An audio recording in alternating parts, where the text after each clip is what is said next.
What's up, Keep Pounding crew? We're back today with another video. Keep Pounding. Today's topic is the first day of padded training camp with pads. If you like the video, if you like the channel, hit that like button, hit that sub button, hit that bell, select all. Leave a comment down below, and let's get into it.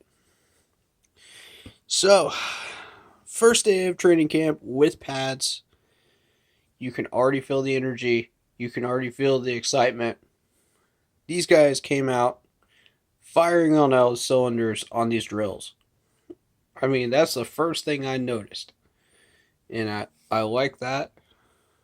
I was very excited about that. And I'm glad they covered all the drills because, for one thing, when you're out there and you see like 5 different drills going at the same time, you never stop to really pay attention to each one specifically, for long enough to focus on what these players are doing sometimes. And you miss a lot. At least I did in Spartanburg. So I'm glad they stopped. They actually focused on one drill to the next, and just kept it rolling. So the first one was the defensive backs, linebacker speed drill and hands. And I was very, very impressed with Brian Burns. I liked. I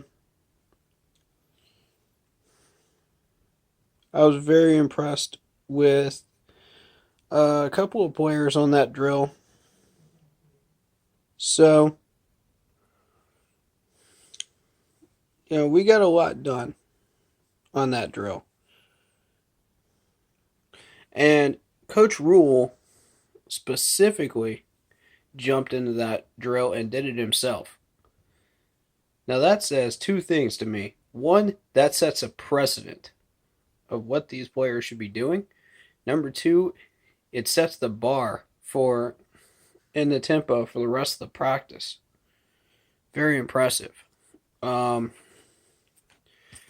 Seeing the head coach out there running these drills is just refreshing to me. I remember watching Ron Rivera do a few of those drills and, run through the linebacker drills, I believe it was. So, seeing that was really cool. Considering we got the new coach. Now we're looking at corners versus wide receivers. And you got Cornelder was heavily involved. You got Robbie Anderson impressed me with his speed. I've been watching Robbie Anderson for a few years now when he was with the Jets, and he just came out firing on all cylinders with that speed yesterday. And it got my attention. I'm not going to lie, it did.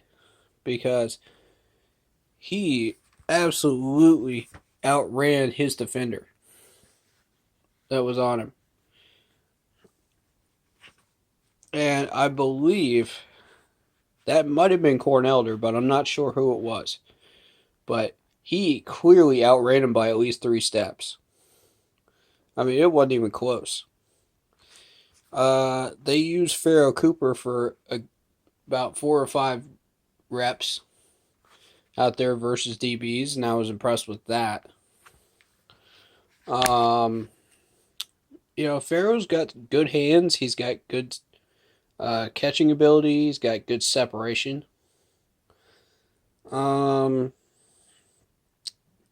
looking at Curtis Samuel. Curtis Samuel, man, those hands are ridiculous. I haven't seen hands like that. And people are going to be starting to compare him to Steve Smith and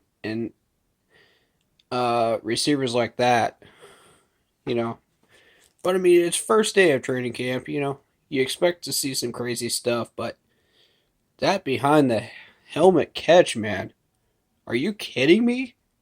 Wow, Curtis, that was nuts, dude.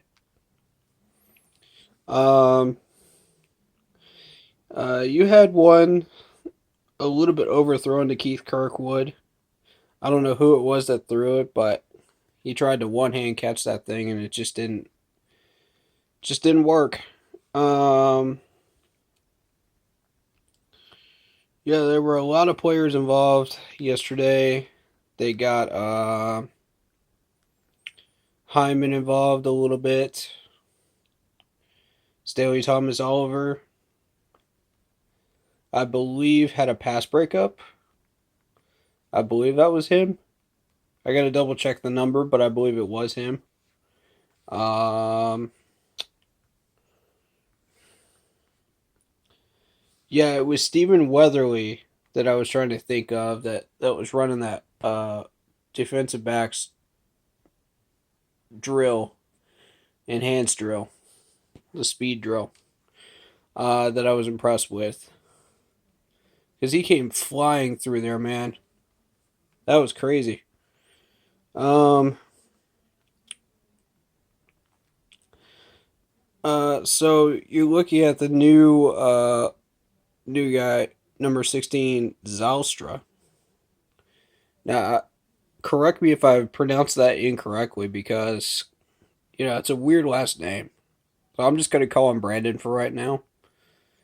But he got some good separation on his defender that was on him on those drills. And I like that. Um, let's see. You got really the player that concerned me yesterday was Eli Apple. And I'm going to tell you why.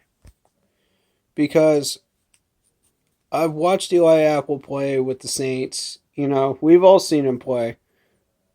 We've all seen him shut down a couple of our wide receivers or get burned with the Saints. But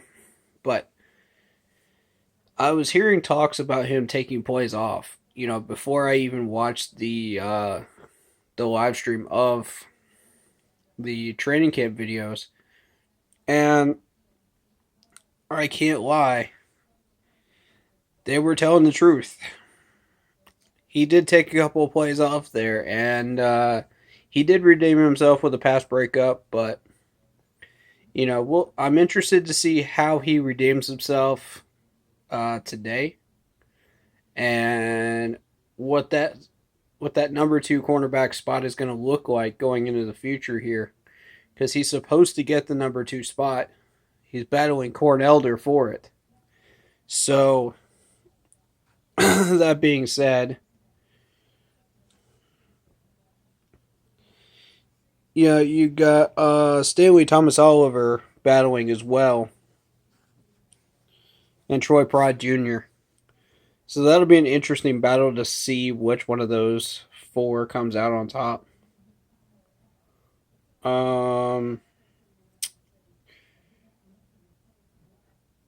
Shaq Thompson, and I've mentioned this in previous videos. He had coverage issues, and he showed it yet again in training camp yesterday. Slight training camp issues. He did get a little bit better.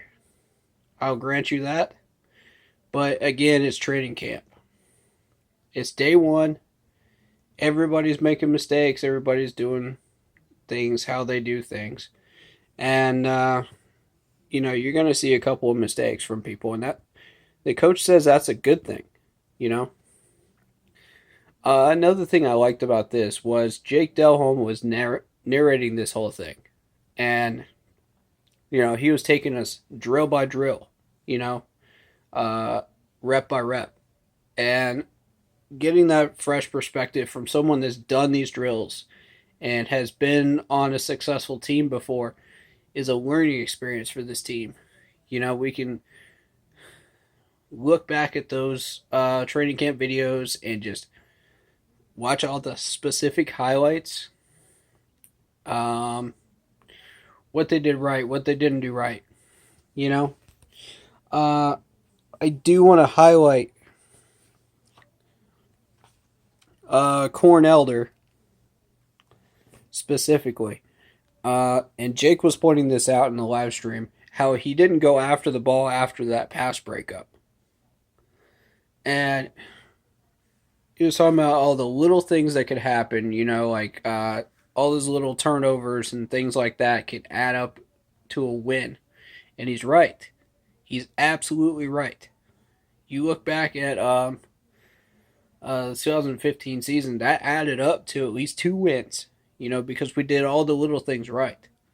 Um, you look at 2016 when we were able to pull out a few wins out of the rabbit's hat.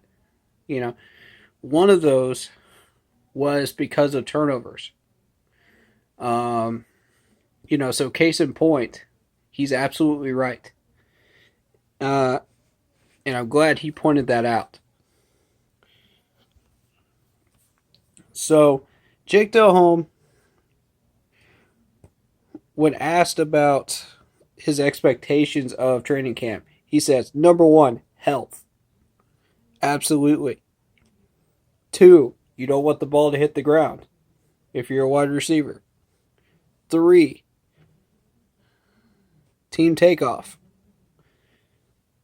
Uh, Four, no mental errors. No happy feet. As a defense, you want happy feet. But offensively, you do not. So, um, I believe I got that part right. I don't know.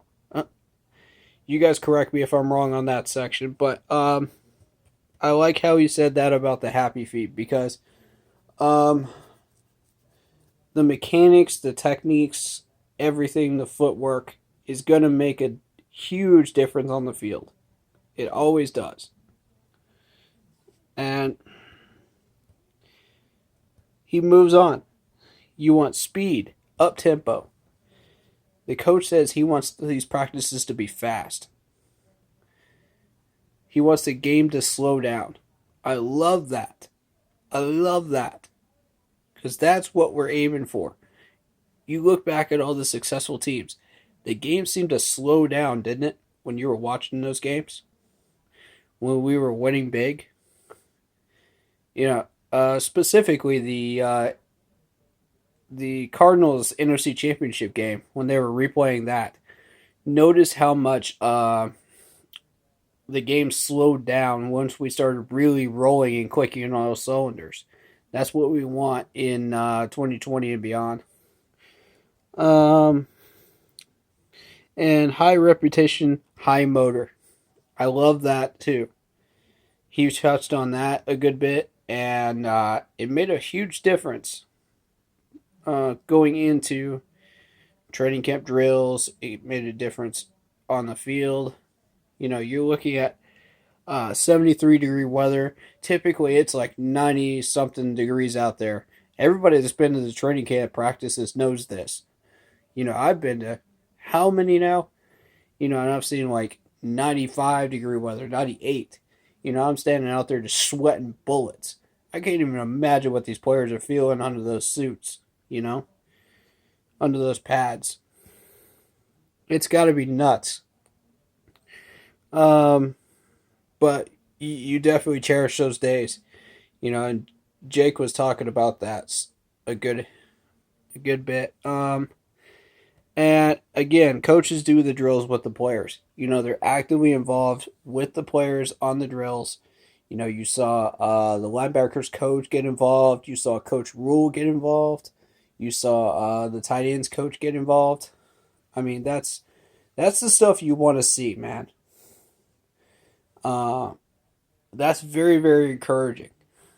Uh, I remember Ron's crew didn't really do a whole lot of that, but for the most part, they were heavily involved in training the players, and that's another aspect as well that could make you successful. So, that being said, um, I don't know who was throwing these passes, but I was very, very impressed with the throws. They were on target. They were where they needed to be. You hit him in the corner. I like the little toe tap that